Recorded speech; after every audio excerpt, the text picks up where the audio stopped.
ഒരു സിനിമ ചെയ്യുമ്പോൾ എല്ലാവരെയും ഒരുമിച്ച് കൊണ്ടുപോവുക എന്നത് സംവിധായകൻ്റെ ഉത്തരവാദിത്തമാണെന്ന് പറയുകയാണ് ജിസ് ജോയ്. അയാൾ ആ സെറ്റിൽ ഉണ്ടാവുക എന്നതാണ് കാര്യമെന്നും അദ്ദേഹം പറയുന്നു.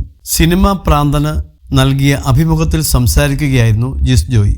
സംവിധായകൻ ജോഷിയുടെ സെറ്റിൽ പോയാൽ അവിടെ മറ്റൊരാളുടെയും ശബ്ദം കേൾക്കില്ലെന്നും പക്ഷേ അദ്ദേഹം ആരെയും പറഞ്ഞു പേടിപ്പിക്കുന്ന ആളല്ലെന്നും ജിസ് ജോയ് കൂട്ടിച്ചേർത്തു. ഒരു ആക്ടറിന് ഉറപ്പായും തൻ്റെ സിനിമ പ്രൊമോട്ട് ചെയ്യണം. എൻ്റെ പടത്തിൻ്റെ കാര്യം നോക്കുകയാണെങ്കിൽ ആസിഫ് ഇപ്പോഴും മറ്റൊരു സിനിമയുടെ ഷൂട്ടിങ്ങിലാണ്. അവിടെ നിന്നാണ് ആസിഫിനെ പ്രൊമോഷന് വേണ്ടി ഓരോ തിയേറ്ററിലേക്കും കൊണ്ടുവരുന്നത്. ബിജുചേട്ടൻ്റെ കാര്യവും അങ്ങനെ തന്നെയാണ്. ഡെയിലി വന്നില്ലെങ്കിലും അദ്ദേഹവും ഇടയ്ക്ക് വരാറുണ്ട്. പക്ഷേ വേറെ ഒരു ഡയറക്ടർ വിട്ടു തന്നിട്ട് വേണം നമുക്കവരെയും കൊണ്ട് പോകാൻ. അതിന് ഒരു മ്യൂച്വൽ അണ്ടർസ്റ്റാൻഡിങ് വേണം. എല്ലാവരെയും ഒരുമിച്ച് കൊണ്ടുപോവുക എന്നത് ഡയറക്ടറുടെ ഉത്തരവാദിത്തമാണ്. അയാൾ സെറ്റിൽ ഉണ്ടാവുക എന്നതാണ് കാര്യം. നമ്മളിപ്പോൾ ജോഷി സാറിൻ്റെ സെറ്റിൽ പോയാൽ അവിടെ വേറെ ഒരാളുടെയും ശബ്ദം കേൾക്കില്ല. പക്ഷേ ജോഷി സാർ പാവമാണ്. എന്നിട്ടും അദ്ദേഹത്തിൻ്റെ സെറ്റിൽ ആകെ സൈലൻസ് ആകും, നല്ല അച്ചടക്കമുണ്ടാകും.